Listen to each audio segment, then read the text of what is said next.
Welcome to the bold analysis.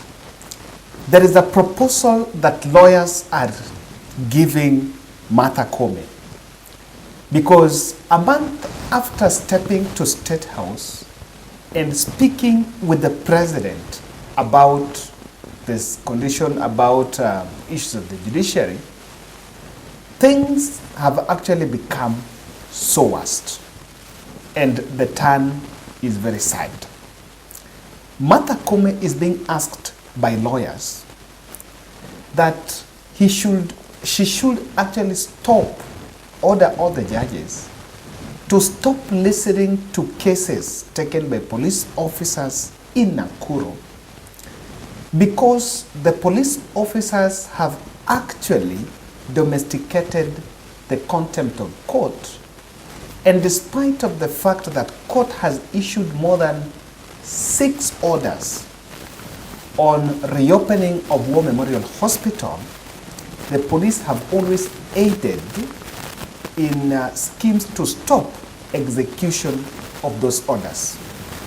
And the lawyers are asking Chief Justice, why are you listening to cases that are brought to court by police? When police arrest people, they bring to court, but on the other end, when you give orders that are supposed to be implemented rather executed, the police are not implementing those orders.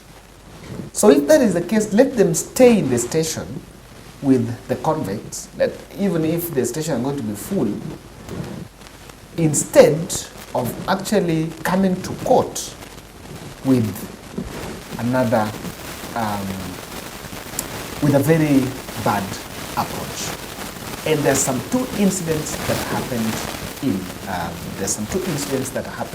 Nakuru I want us to look at. But before that, this was raised and also voiced by Tabitha Karanja, who is the Nakuru senator.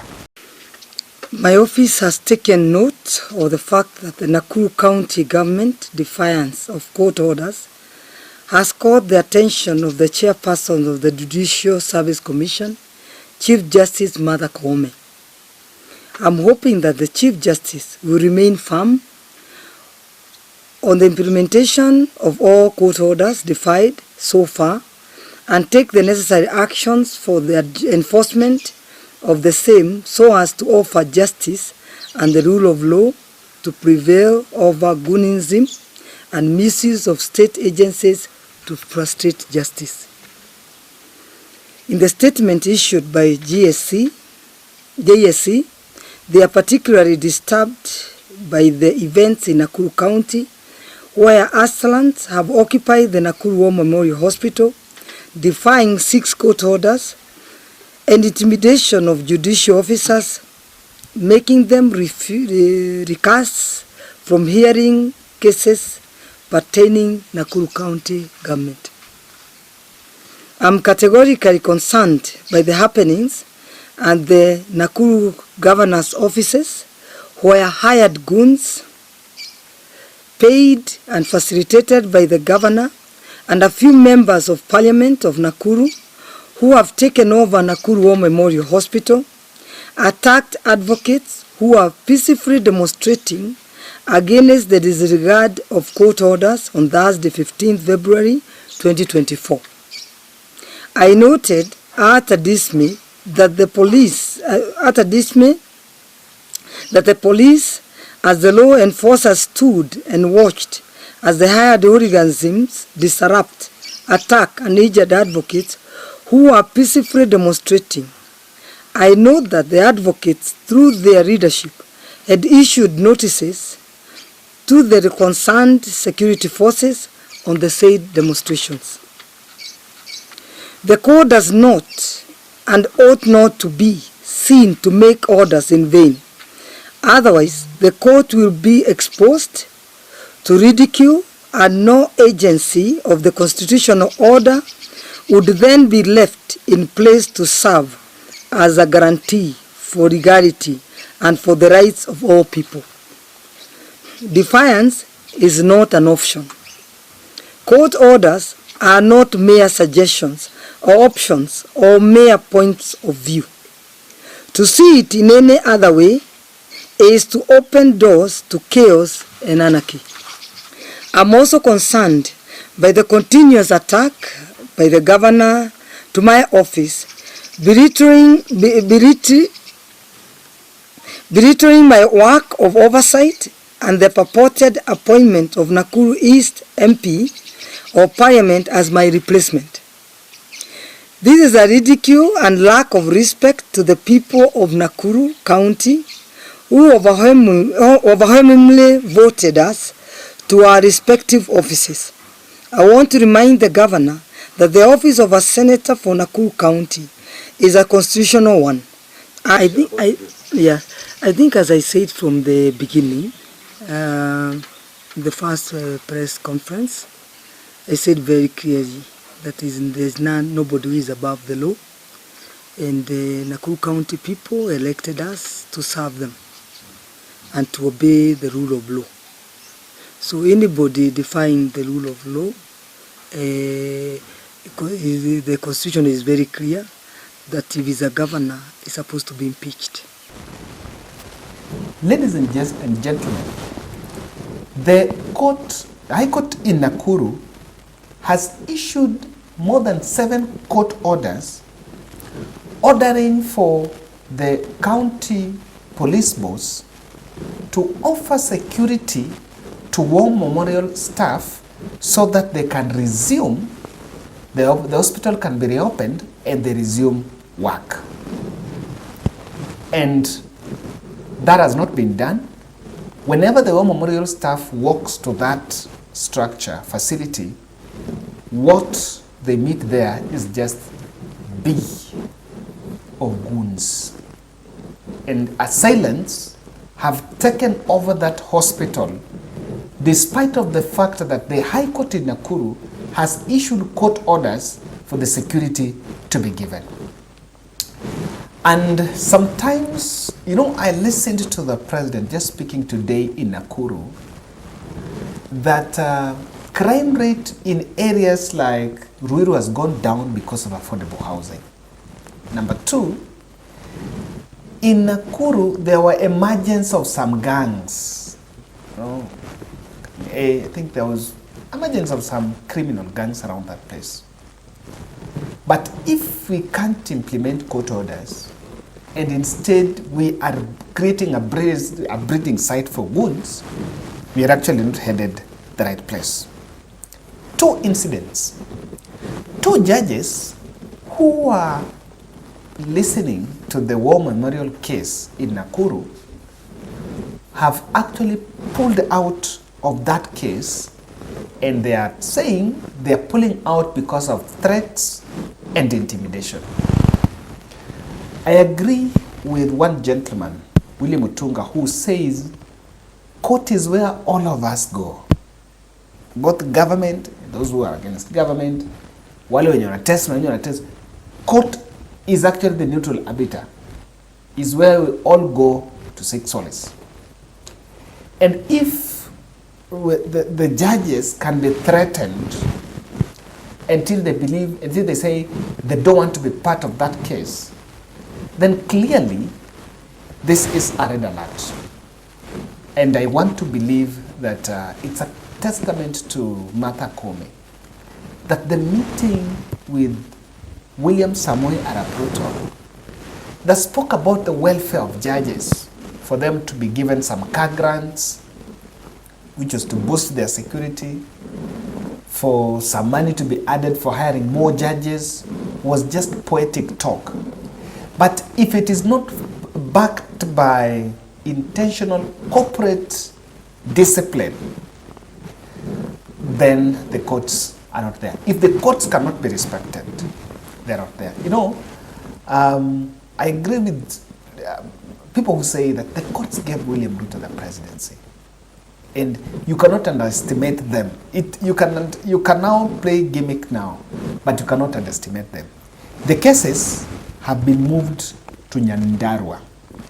Remember, the Nyandarua where they're taken is a place where some other cases were also supposed to be heard. I don't know how many press releases that Judiciary will release will be giving that will actually help to undo the situation, because Martha Koome must actually act this. He did this presser 2 days ago.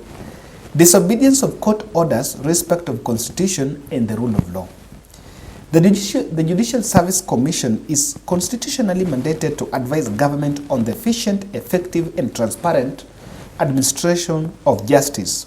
In light of this mandate, the JSC is allowed by frequent cases of disregard of the rule of law and the deployment of force and intimidation to interfere with execution or observation of court orders. The JSC is especially disturbed by events in Nakuru where assailants have occupied the Nakuru War Memorial Hospital, defying court orders. Commission observed with concern the failure by law enforcement officers in ensuring that the court orders are obeyed. The ongoing threats, violent interference and failure by the police to restore order and ensure security has resulted in 2 judges recusing themselves from hearing the case. The fact that judges have had to discuss themselves from handling the matter due to constant intimidation and lowers the dignity of the court and affects the administration of justice. I just don't know. There is a push and pull between county government and some private investors there who allegedly the lease had expired and maybe it had not been renewed or something. Number 2, just around the same court contempt, some lawyers staged protests around the court. And just look at, this was a snippet of those lawyers protesting, and the goons pelted stones on those lawyers while the police were just staring. And people really blamed that, that was really a big blame, that why would that happen in full glare of cameras while the goons cannot be neutralized by the police officers who were actually notified about that. So I think the carpet is being rolled, and my problem here is something called precedence. There's some things that we should not normalize, just the same way we've been talking about political intolerance. We should not normalize the fact that people can just disobey court order, because this will become a norm. Then that will create a lawless society. The moment it means police officer will choose which one to, and the person will choose which one to obey, which one not to obey. Because at the end of the day, in a judgment, there must be a loser and someone who feels like a winner. A judgment cannot be easy for watu wote. And if we create an incident, a situation where someone has to obey that which favors him or her, we are really treading a very dangerous route.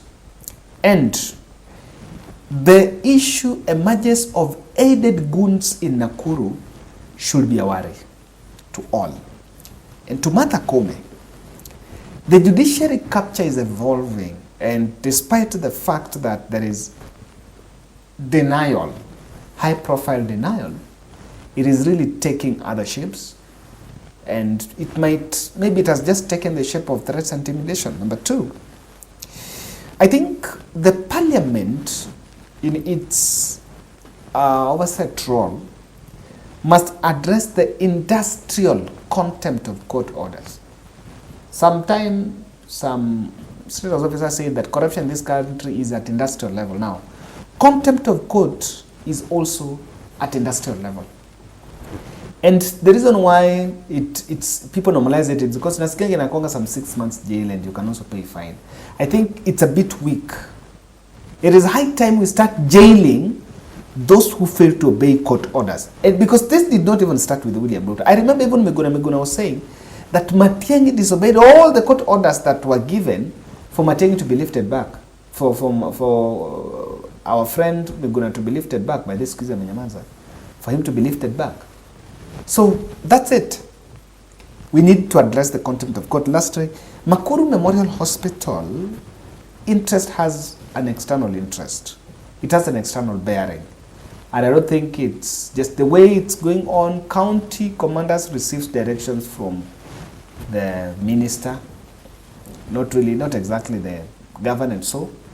And so there's going to be more. But I think it should worry Mother Koome that despite of him meeting the president, things are not still good, as the judges are still pulling out of some cases.